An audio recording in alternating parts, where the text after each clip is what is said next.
Okay, I go. The lights is too much.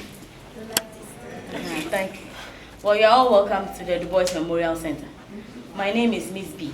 Unfortunately, we have lights out at this moment, so please bear with us. You are welcome here.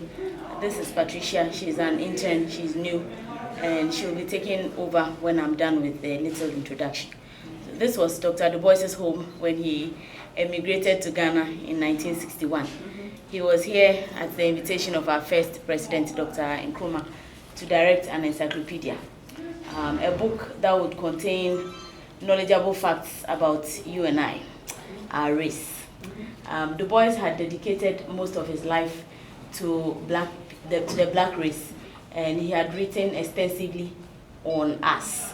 He had also encouraged black people to get higher education like himself and to have a say in the world.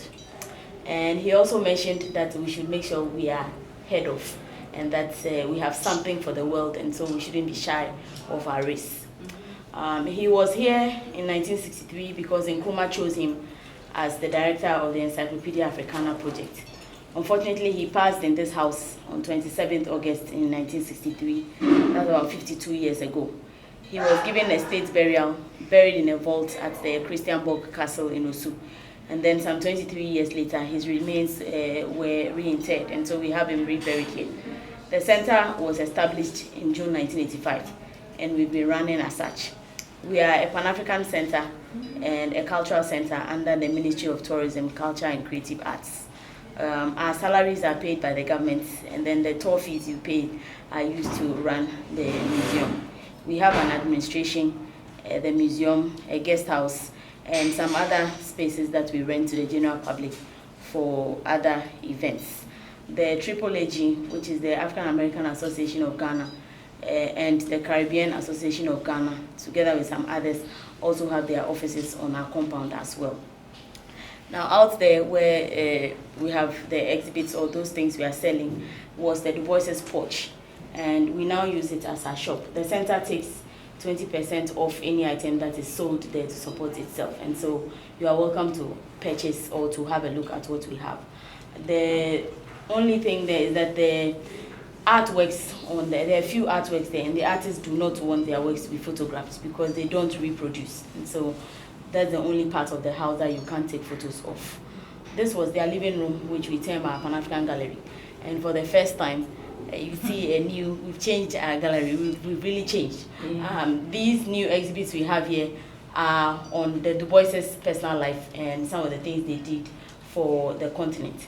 And then we have a few, some are controversial, some are not Pan-African, some are also not Pan-African leaders, but have influenced our continent somehow. And so we have them there with Du Bois on this side. And that was their original kitchen cabinet. This was their living room, which we term our Pan-African Gallery. The house is as original as it was when the Du Boises moved here. We've only changed the floors and painted, and we are changing our ceilings. Well, he will know that our ceilings were bad. So these days we've decided to change them all, and we are doing them at a gradual pace. So as you go in, you realize that some of the ceilings have the lights taken out, and we have some workmen working on them. Behind you was their dining hall that we now use as our seminar hall.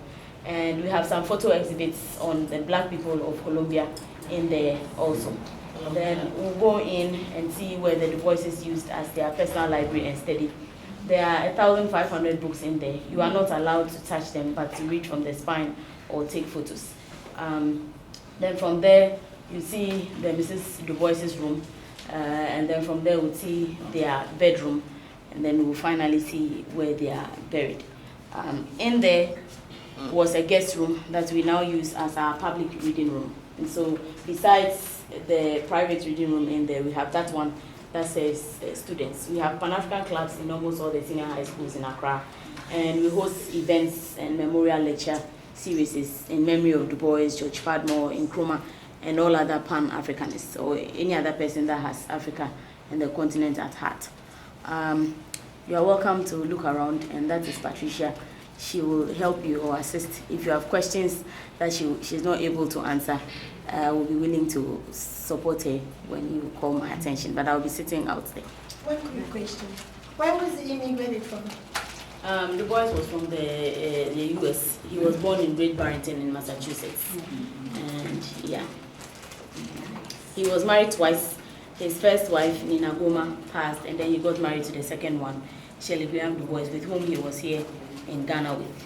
And Mrs. Shirley Graham Du Bois was the first director of the Ghana Broadcasting Company, which is now the Ghana Broadcasting Corporation.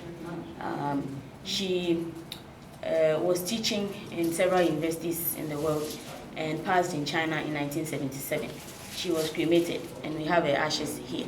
But it's good you asked. On the table behind them, and that's also the first time we are introducing that. That was the last job Mrs. Du Bois did before she passed.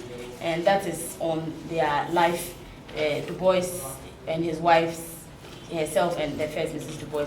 It's about their whole life. So if you have time, it's huge, but if you have time, you can flip through and see pictures or read a few of what she was writing. Thank you. Okay. Thank you so much. Thank you. Patricia, you are allowed to go around. And then, On the top. Yes.